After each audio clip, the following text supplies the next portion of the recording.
Here we go. It's Max Bernier. He's the leader of the People's Party of Canada. We're going to talk about gun laws, a moratorium on immigration. I don't know. Free speech. Personal responsibility. He's suing Warren Kinsella as well. That's pretty awesome, actually.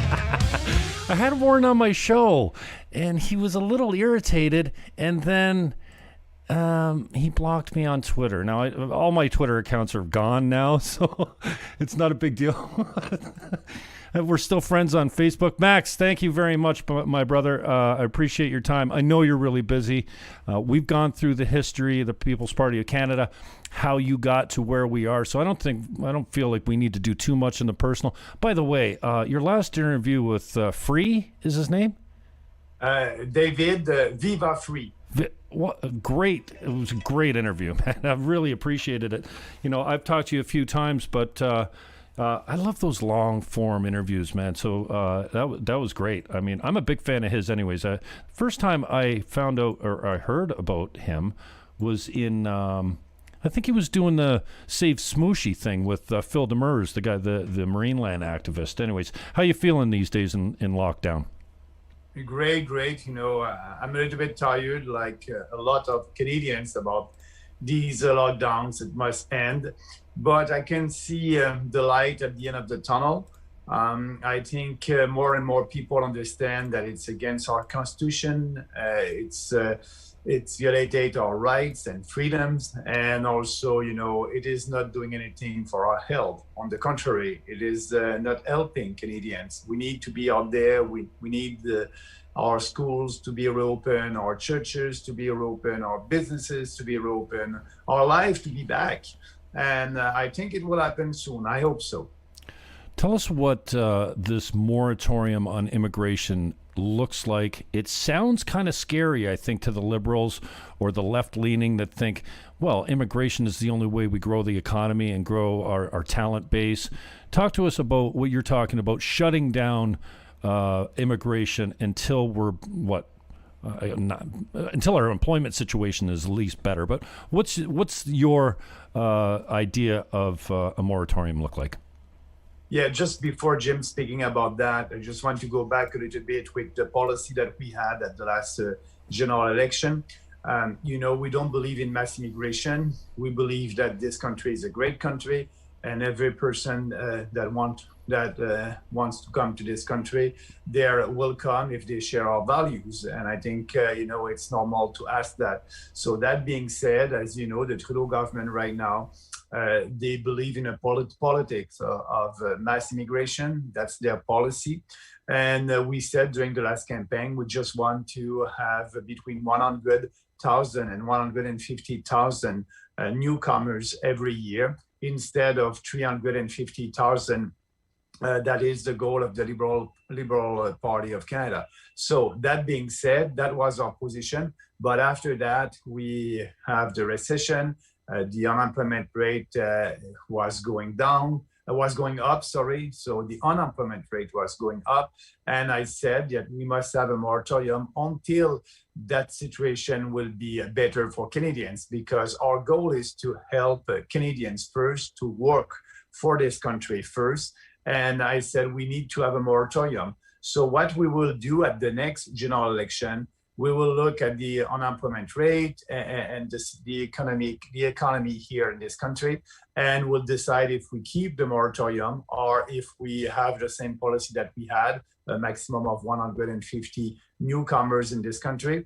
And the big majority of these people must be economic immigrants. When I'm saying economic immigrants, it's a person that will come here because they have a job, because an entrepreneur was not able to find Canadians for that job, and he went, he looked in other countries and he found a person. So we want to have people that will come here, will have a job. It would be easier for that person to integrate our society, and that person will participate in our social life right now. So they will participate in the economy instead of having a lot of family reunification. That's what the Trudeau government believes in, family reunification. So, you know, you can ask your grandmom and grandpa to come here, your brother and your sister, and they won't have a job. They will come in Canada because yourself, you are in Canada. But, we want people who will help to build this country. And there's always a cost when you have more people coming on the family reunification, a cost for the society. So, and Trudeau is doing that to absolutely, we must say that, to buy votes. In some ridings in Canada, there's a lot of new immigrants there, and they want to see their family. And so he is answering to that request. And that's why he increased the family reunification by, I don't remember the numbers, but I think it was 50,000 people a year or something like that. Right. I'm not so sure on the number right now. But he more than doubled the family reunification people coming under that rubric, if you compare that with what we had when I was in government with Stephen Harper. So that's our position on the immigration. And you're right to say that right now, because the unemployment rate is still high, we want to have a moratorium on immigration. How do you, I've been called many things since I became moderate. Moderate is now radical somehow. I was a lefty. But before the lefty went completely berserk, the left used to stand for free speech, for peace, for anti-war, all kinds of great things. I mean, my first election was 1993. I was 24 years old. What an experience.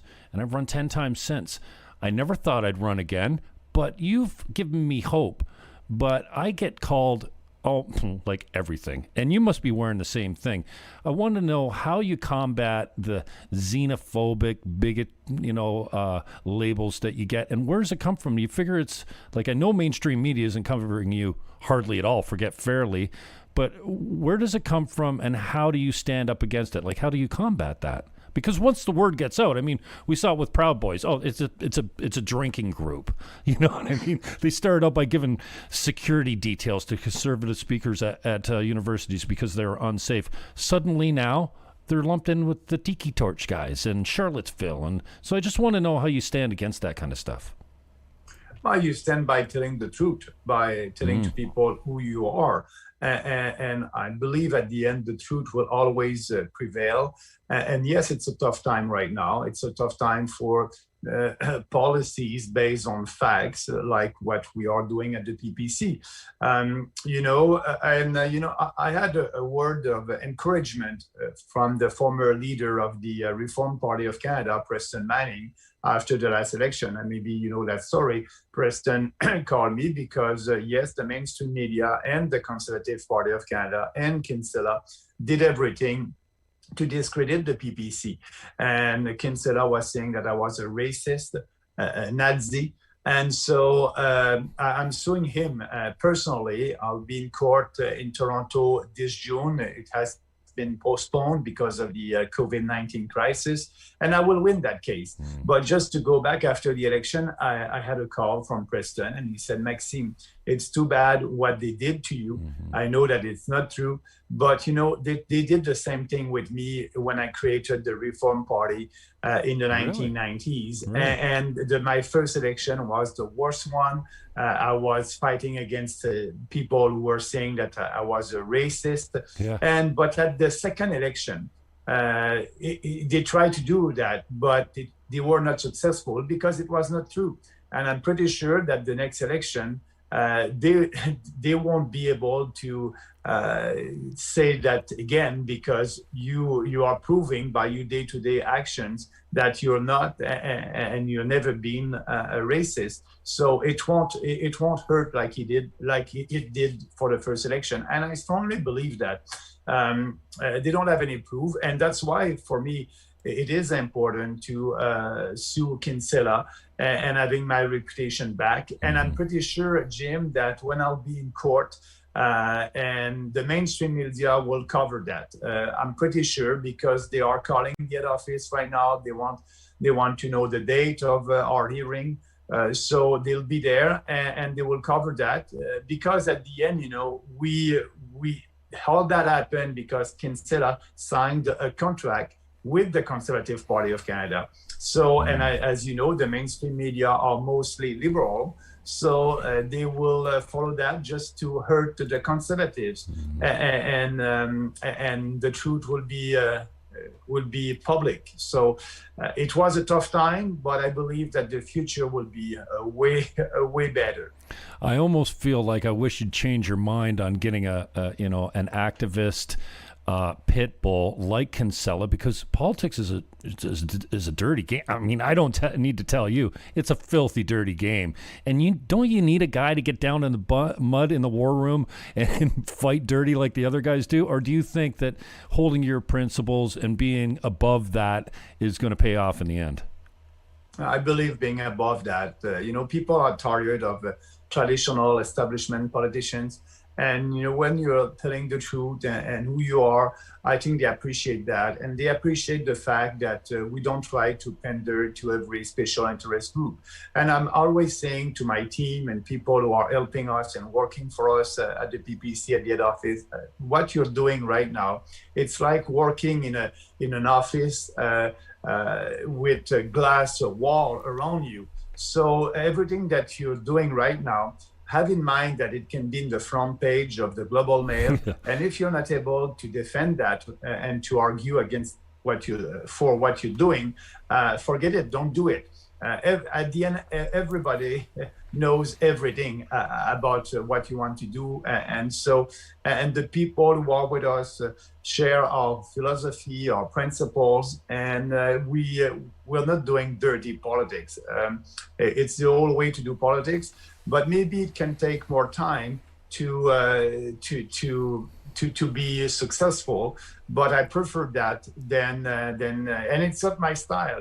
Sometimes some people are telling me, Maxime, you must be a little bit more aggressive. You must be a little bit, you're doing an interview, you're smiling, and you must be sometimes more aggressive. And I think sometimes I can express what I believe in with more strongly. And that's what I'm doing, that's what I try to do. I try to speak with passion and conviction and try to convince people that we have the best ideas for a more prosperous and free country. I've described you as the only political leader that I can get behind right now, and the glasses I wear to see the world have changed over the last 5 years. I don't know if it's my age. I'm 52 now. I'm certainly not 24 like I was when I ran for the Green Party for the first time in 1993 against Gibby Parent. We're really going back. And Gib Parent was a great man. I mean, Terry St. Annam ran as the Conservatives, and we had some natural law floating on Rugg's party. But I've described you as the only political leader that I can get behind. Everything, I think you've got most of your policies nailed. I like the moratorium on immigration, is as radical as that sounds. I love your stand on free speech. I want to talk to you about how that you're affecting the universities, what you're doing there. I'm against transitioning children. I think I've got your support there. I'm anti-lockdown, anti-mask. I'm starting to call you, don't let this go to your head, but you're kind of like the Jordan Peterson of politics, because you're the only one that's talking about what is most important today in today's world, I think, personal responsibility. It's not the government's responsibility to feed you and to get make sure that people don't hurt your feelings. So I love that. I love what you're doing with Kinsella, because I wish I had a lawyer that I could call every time somebody called me a Nazi for defamation or libel or whatever, because it happens all the time. So I think that's a smart move. Radical decentralization. I'd like you to speak a little bit more about what that looks like, because it sounds all scary, but smaller government, even, man, I think I've come around on pipelines, for crying out loud. And a buddy of mine is in the ammonia fuel business, which is a winner. He's had a long, hard time getting it off the ground because big oil, right? It's a nasty business, but we can use our existing pipelines. And we have a certain amount of infrastructure for ammonia already. You can burn it with water vapor as the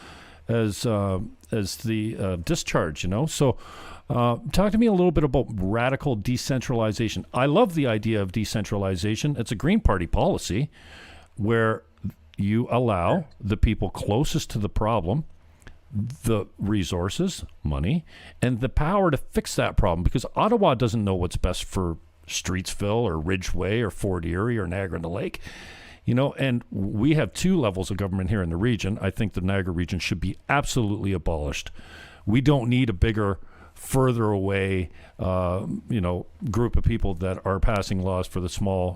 Can we just go back to 12 counties, like 12 cities? So right now we have 12 plus the region, so that's 13 entities. I think that's how it goes. But talk to me about what the PPC's view of radical decentralization looks like, and what does it accomplish, Max? Yeah, I think it's a concept that is very important, and you're right to say, the best government is a government that is near people. We call that the subsidiarity principle. That's why, and our constitution is based on that. If you look at our constitution, when you have to interact with your politician, usually it's at the provincial level. Your politician is in charge of daycare, healthcare, everything in your day-to-day life. Usually it's the provincial government, and the federal government in our constitution is in charge of inter-provincial things like transportation, international affairs, monetary policy, and so things that are more on the national and international part. So our constitution was based on that principle. The father of our constitutions wanted to give responsibilities, the most important responsibilities, at the provincial level. And so that's why, if you look at our constitution, that's the principle behind our constitution, at the foundation of our constitution. So yes, and I was saying that I was in Alberta when I delivered that speech, and it was really well received because that's an answer to the challenges that we have in this country. It's an answer for pipelines, being able to build pipelines. It's an answer for also the equalization formula that is unfair for people out west and also people in Quebec. And in Alberta, they want to have more autonomy at the provincial level. And I said, you can do it. You can be like Quebec. We had our own caisse de dépôt, pension fund. You can have your own police force. You can have more private delivery in healthcare, like we have in Quebec with some private clinics. So there's a lot of things. You can have your own income tax if you want, like Quebec. So my message to them was, first of all, if you want more autonomy, take what you have, what the Constitution is giving you, and for me at the federal level, I will work for being sure that every province is able to have more autonomy. And I think that would be a win for Alberta, a win for Quebec, a win for other provinces. And you don't need, the beauty of that, you don't need to reopen the Constitution or to change the Constitution.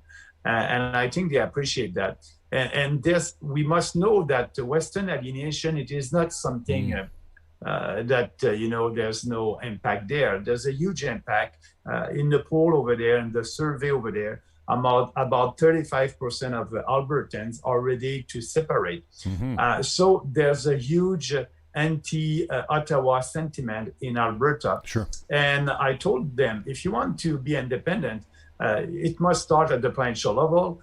We had the PQ in government a long time ago, and that was their position, the independence. We had 2 referendums on that. So if you want to do something at your provincial level, and don't vote for the Maverick Party. The Maverick Party is an independentist, regional Western party.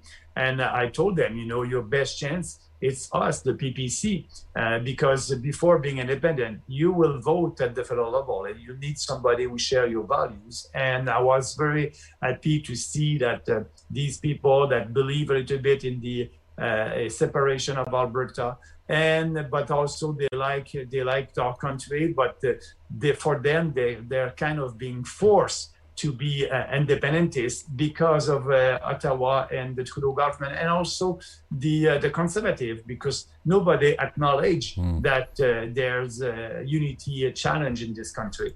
We are, and we have the policy for that. So the speech on radical decentralization that I just explained a little bit of that was very well received. And if your viewers want to read the speech, it's on our website, peoplespartyofcanada.ca, and on our YouTube channel, the People's Party of Canada official YouTube channel. What does, under the PPC leadership, what would unification of the West look like? And speak to me about this idea of the equalization of the provinces, so it's not, favoring one over the other. What's that look like under a PPC government? Yeah, first of all, to change the equalization formula to be less generous, we must say that, because now there's no incentive to provinces to develop their own natural resources first. And you need to change the formula. You need to be less generous, to give them an incentive. I'll give you an example. That formula exists since 1957.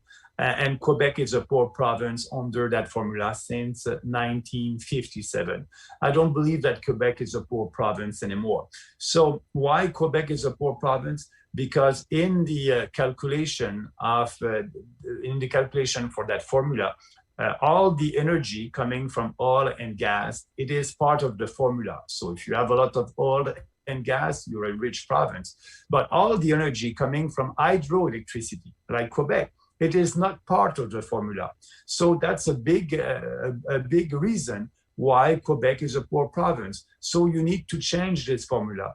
And I used to say that about maybe 5 economists in this country understand the formula. It must be a formula that is simple and that would give the right incentive. Actually, right now in Quebec, there's no incentive to develop their shale gas, because if they do that, Quebec will become richer, and they will have less equalization money coming from Canada. So there's no incentive also for New Brunswick to develop their own natural resources. So what I said to Canadians in the West, you don't need to pass it. First of all, to change the equalization formula and being less generous, you don't need to change the Constitution. You don't need to have any consultation with provinces, because it's under the jurisdiction of the federal government. You don't need to pass a legislation at the federal level. It will be after a decision from the cabinet meeting, the federal cabinet meeting. You can start the meeting at 9 o'clock. Usually the cabinet meetings are the Wednesday every week. Wednesday morning at 9 o'clock, you have your cabinet meeting. You put on the agenda the new formula that would be less generous. And at 12 o'clock, it is approved by the cabinet and it is enforced. So you need to have the courage to speak about that and to explain that. And I'm doing that in French in Quebec. And so, but the Conservative Party of Canada won't do that because for them, they try to appeal to the Eastern Canada, Quebec, and also the Atlantic provinces. And they think that if they open that and speak about that, they won't have any support. I think the opposite. The more you think about that, if you like this country, if you want every province to be prosperous, you need to change that. Now, I don't think I'm going to change your mind on this, but I'm not a big fan of first past the post. I know you're not a big fan of proportional representation, at least not in this round of elections, and maybe never. I don't know, but talk to me. Like, I am just so tired. I mean, Stephen Harper's government that you were a part of was elected with 37% of the popular vote. That's hardly a majority. Now, when it was a Green, obviously we used to complain, well, we're getting 5% of the vote. We want 5% of the seats. That's basically the way proportional representation works. So what's your resistance to that style of election? Trudeau was elected by telling us this was the last election under FTPP or FTTP. And so I want your thoughts on that. And also, how do you make a difference? Mike Schreiner has made a hell of a difference as a provincial activist before he was elected. Now he's in the House. But he was really he was effective at making connections with people before he was elected, at getting policy changed. So, and then of course I want your thoughts on what your chances are in your own riding. Like, will Max Bernier be in the next parliament? Yeah, so about changing our system, you're right. It's not the best one. It's a good system, but it's not the best one. That's the same thing for every democracy. So that being said, because we may have to change the constitution to do that. And if you open that, all our reforms that we are promoting at the PPC are in line with the constitution. And you don't need, it's reform that are realistic politically that you can do without having this discussion with every provinces on the constitution first. Second, if you have good ideas, and we believe that we have the best ideas for this country, you must be able to convince people about that. Yes, it's a little bit more difficult with the system actually that we have, but I don't say no forever. It's not part of the platform right now. Maybe it can change, but also I think we have a lot of reform to do that are most important than that reform that will have a huge impact on our lives if you do this reform, the taxation reform, the equalization reform, the end of the Paris Accord reform, building pipelines, and a lot of reforms that we must focus on. And for me, that's not a priority. But that being said, we may change, but right now it is not. That's why it is not part of the party. So about myself, yes, I will be back in my former riding. I will run there in Beauce. It is a riding south of Quebec City, near the border of the state of Maine, and so it's a riding that is half rural, half urban. And I didn't win with 28% of the vote last time. So and we did a poll last fall in Beauce because for me as a leader of the PPC, my first priority is to be back in the House. And I look at other ridings in Northern Ontario, in Alberta. We will look in a couple of ridings with my name as a candidate. And the best chances that I have to be elected is to go back in Beauce because, I didn't win with 28% and I was at 29% when we did the poll. So 29, if you want to be elected, maybe you just have to gain 5 points and you'll be elected. And so I'll campaign there and I hope I'll be elected. I'll do my best there. And I hope also I won't be the only one. We can have some candidates that will be elected next time. But at the same time, also, I think personally that we'll grow our percentage of the vote from 1.6 to maybe 4 or 5%. Oh, definitely. And at that time, that's a big change because if you have 4%, I'll be part of the national debates after that. And I think the media will look at us a little bit more seriously. They're not right now because we don't have anybody elected in the parliament. But I strongly believe that they will speak a little bit about us at the next general campaign because for them, we are a competition to the Conservative Party of Canada. And as you know, the mainstream media are more leftist than center-right. So if we are hurting the Conservative with our policy, I think they will cover us a little bit more. And people will know at the end that we are the only real conservative, fiscal, responsible political party in Canada. What star candidates are you looking at? I know that you've got a call out for candidates. You're in the process of nominating them. I guess, what is it, 338 now? Ridings? Yes. Yeah. Do you have your eye on, I heard you extend a hand to Pierre the other day. Man, the guy is genius, like a great communicator. He's good on the economic issues. I think he's principled. I can't believe I'm saying that about a conservative guy, but have you got your eye on other, superstar candidates or star candidates that might help raise the profile of the PPC? And if you don't, then what type of people do you look at, like Pierre, that you said, well, that guy would be a good fit, or that woman would be a good fit with the PPC? Yeah, I must say that, and I tweeted about that I called Pierre.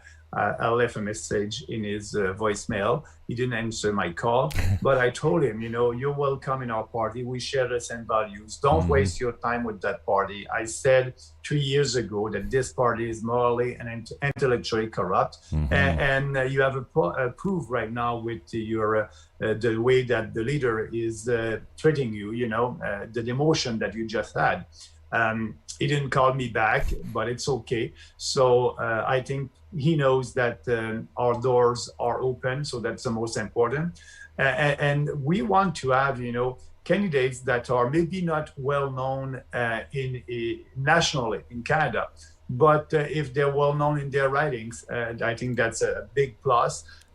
People who did work in their writing and they're helping their community. What if they're they're known for that? What if they're hated in their writing?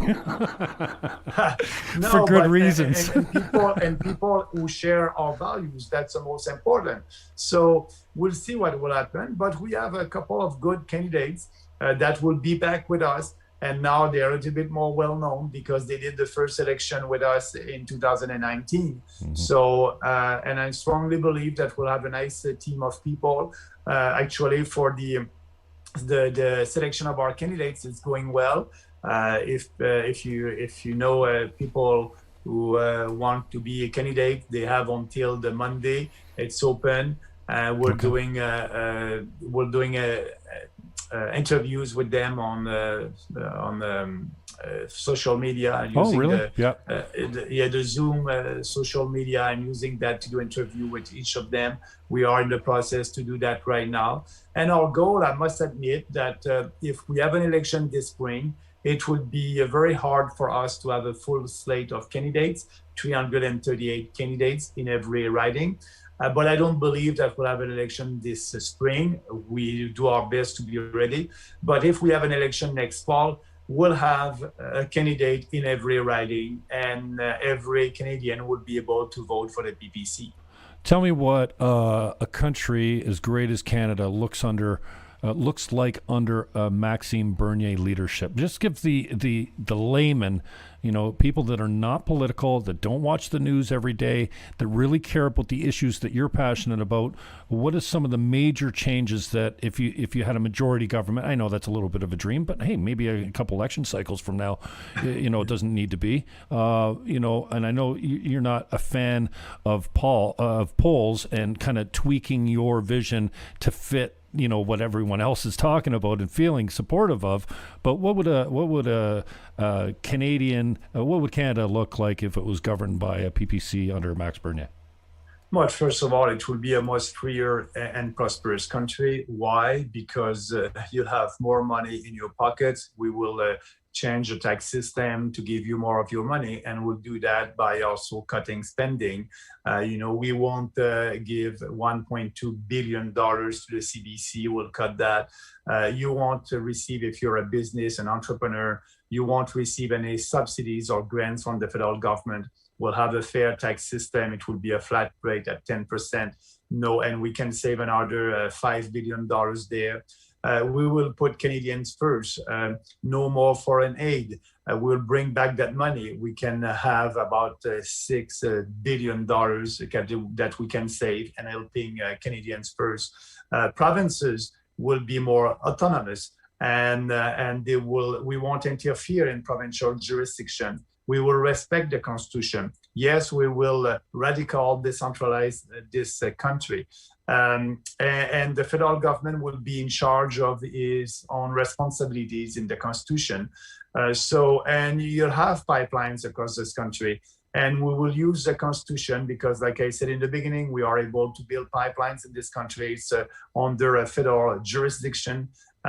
It's inter-provincial transportation, and inter-provincial transportation, it's 100% under the responsibility of the federal government. So under the section 9210 of the Constitution. So yes, we'll be able to have pipeline that would be safe and secure for the population and for the environment. Because you may remember the tragedy in Lac Mégantic that we had in Quebec. And I think it's easy to convince people that transporting oil and gas by pipelines instead of by truck or trains, it is safer for the environment and our population. And we are in 2021. We can build very secure pipelines today. So that would be different. We will have a free speech. If in a university you don't respect our free speech policy, you won't receive any grant or subsidies from the federal government. We won't do any censorship on social media. Because we believe that people are free and responsible, it's going together. If you say something, you are responsible of what you're saying, but it's not the role of the government to tell you what we want to hear or not. We'll have free speech, and for us, if you insult somebody, it's not hate speech. We have a clause in the criminal code against hate speech, and we just need to follow that. We must not need more regulations on that. So people would be free to express themselves. We won't buy the media like the Trudeau government is doing by giving grants and subsidies to all the mainstream media. We believe if you're a good media, you'll be able to finance yourself with your viewers or people who like what you're saying. So it's not the role of the government to give money to media. We want the media to be independent from the government, not dependent from the government. That would be another change. And you can just go on our website and read our platforms. It's all about that. Immigration. We'll have fewer immigrants. People who will come here will be able to integrate our society, believing in our values. We'll have a stronger Canada. So that's why, I'm in politics. And I think that's why we will win. And maybe I won't be prime minister, like you said, after the next general election. But maybe after the other one. We have to be patient. We have to be out there to speak about our ideas, and that's what we are doing. I should add also that Justin Trudeau is looking to raise immigration to over 400,000 for the next year. And meanwhile, Roxham Road is letting people in on a daily basis all day, and we talked about this last time. They come across illegally with their Gucci bags. They get picked up by border services, put in an ambulance, taken to a hotel where they're to wait for their welfare payments that equal more than my father gets on CCP. I don't want to delve into that too much. Talk to us a little bit about accountability, Max. I believe you when you say, listen, I'm not promising the moon and the stars. Therefore, I don't have to renege on that when I'm elected. I don't take polls. We don't look at public opinion. We're not doing what's popular. We're doing what we think is right. And God bless you, Max. Like, there aren't principled politicians like you that we see. I think there's a few, but not many. Even on, whether left or right, there's very few. What do we do about accountability? We've got a guy elected with a minority government that's made his bed with the NDP or the CPC, depending on whoever's going to support him at the time. But Jagmeet Singh is enabling corruption with this man. And then he sits there as opposition or whatever, chirping him. But what are your thoughts on, you say one thing, we're going to this is the last election under FPTP. We elected them. We're going to legalize marijuana, but this is the style of government. Here's our platform, elect us. Oh, well, now we're just going to do what we want. How do we make politicians more accountable? And, I don't think you're going to say, well, we just vote them out at the next election. That's a platitude that doesn't work for me. Well, how do we get accountability back in politics? But, first of all, by electing people that are responsible and that are that their integrity is there. You have a lot of career politicians and that they just want to have a job and not working for their people. I was in the private sector before for 18 years in the financial sector. I went into politics for changes. Always fighting for the same ideas. If you look at the videos that I did 10 years ago, I'm saying the same thing today. So it's our responsibility to be out there. And sometimes people are voting for a politician just because of the look of the politician and not looking at their ideas and not looking deeply in their platform. And I can understand that if you, as a citizen, buy a new car, you will look around and find and go on the market and which one is the best one for me, and you do your work. I think you must do the same thing when you go and you vote for a politician. Just do your research, and that's why I believe people are intelligent and they're responsible, and they must do that. We have the politician that we merit at the end. So I believe that these politicians like Trudeau and the establishment politician, at the next general election, people will have an opportunity to tell them, goodbye. But also at the same time, sometimes we as Canadians and people who will vote in the next election, we are voting usually against something. We want to get rid of Justin Trudeau. We'll vote for the party that will replace Justin Trudeau and the Liberals. But I'm asking people, vote for your values, vote for what you believe, and step by step the change will come. So that's important also for us. We are asking people, go and read our platform, go and see what we believe in. And I'm pretty sure that we share the same values. But yes, we have corrupt politicians, the Liberals, the Conservatives, and don't play their game. Don't play their game. And that's why I think the next election will have it will be a good opportunity for the PPC to be well known about our policies, and we'll see what will be the result. If we have 5 or 6 MPs in Ottawa, we can change the debate. And I think that's the most important. We can change the debate and having that national discussion on our platform. Now the other politicians are too afraid to speak about the real challenges that we are having in this country. So I'm confident that people at the end will do the best choice for them and for the country. And my only challenge is to have the same kind of visibility that as a leader of a party, like the other leaders, and that would be a big challenge. So we'll see what will happen. Talk to me about this group that you've got out west, this activist group about getting our country back to work, and how's that working for you? What's it called again? I can't find anything on the news here. I should be more prepared. The Lockdowns Caucus, the caucus. Yeah. So it's people. We have a member from provincial parliaments, provincial legislature that are with us, and we're about maybe 50 members right now.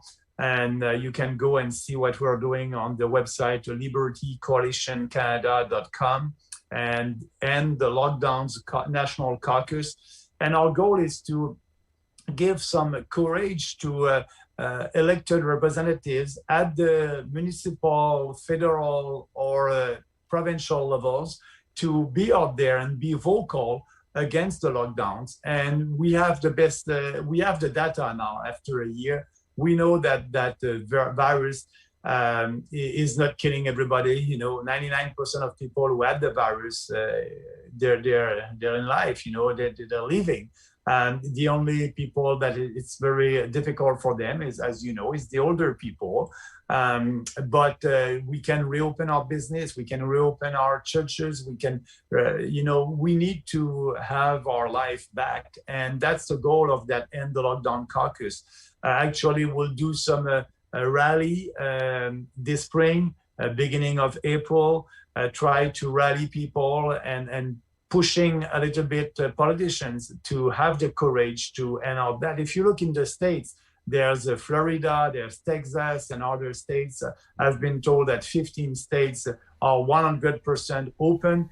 No mandatory mask, no lockdowns, students are going to school, restaurants are open without any restrictions. So we must do the same thing here. And that's the goal of that. We are working on a rally that we want to do in early April. And I'll inform you about that, but we are working on that in Toronto or in Montreal or Calgary, so we'll decide that. But our goal is to give more courage, and the more people will be part of that caucus, the more elected representative at the municipal level, the better it will be. So I was very pleased with that initiative from Randy Hillier. He's a member of the Legislative Assembly in Ontario, myself and Derek Sloan, and now we have more people on board. So it will come, but the fastest way to have our economy open is to be out there and I'm asking people, speak with your politician at the provincial level, federal level, your people that are at your town council, speak with them and tell them that you're fed up with that. The more we would be, the better it would be for our freedom and our cause. Just on the way out, I'd like you to just refresh our memory on the portfolios that you held and then turn that into a stump speech, and we'll say goodbye to our audience. I'm going to keep you on, though. I'll talk to you offline for a bit. So, yeah, your portfolios, I was really impressed when you were talking to Free the other day that, man, you've got some real experience. You're not, you've been elected before. You've been in these portfolios. You have major responsibilities. So talk to us a little bit about the portfolios that you've held previously in previous governments. Yeah, so I decided to try to be elected the first time in 2006 with Stephen Harper. And at that time, before that, I was, like I said, working in the private sector. I was a VP of an insurance corporation based in Edinburgh, in Scotland. I was also a VP for a bank, a national bank in Quebec. So I was working the financial sector before. And so for me, that was a good time to be in politics and fight for what I believe in. So as soon as I was elected, I was the industry minister, and we did a big deregulation. And in the telecom industry, the price of your cell phone went down, and it's still very competitive in this country. So, and after that, I've been moved to foreign affairs. I was a foreign affairs minister for at least a year or something like that. And after that, I resigned. I was back in cabinet a couple of years later as a minister for small business and tourism. And after that, Minister of State for Agriculture. So I had a couple of portfolio with the upper government. And yes, I think I have a good experience in politics and in managing portfolio, managing department. And so I resigned, as you know, but first of all, I ran for the leadership of the Conservative Party of Canada. And in 2017, I didn't win with 49% of the vote. And that's why we created the PPC, because the consultation for the best platform, the best ideas for the country was the consultation that I did, consultation in brackets, that I did when I was running to be the leader of the Conservative Party of Canada. And with 49% of support, I said, these ideas are very popular. I tried to convince the establishment of the Conservative Party and Andrew Scheer to take some of our ideas. Didn't take any, and Andrew Scheer said publicly that Bernier, what he's doing that for himself. He does not represent the party, and they told me that they won't take any of my ideas at the next campaign, and actually they did it. So that's why I resigned, and I said I don't want to waste my time, and we created the PPC based on that platform. It's too important for the future of this country. And I think after a year, we had a good, the first year, we had a good success, because if you compare that, and you know that, you were with the Green Party a long time ago, it took 20 years and 6 elections to have more than 1.6% of the vote. And we did that in our first election. So now we will grow. And I'm pretty optimistic and realistic at the same time that our ideas will go through, and people will be able to listen to our ideas during the next campaign and know that in comparison, we're doing politics differently. And that's not a slogan, that's the reality. And I think doing politics based on principle is new in this country, but the more people will know us, the better it will be. You got that right. Thank you very much. Paul Layton says, I support conservatives who stand with Maxime Bernier in the comments on the Facebook page. We're going to say goodbye to our audience right now. I'm going to keep you on the line just for a couple minutes.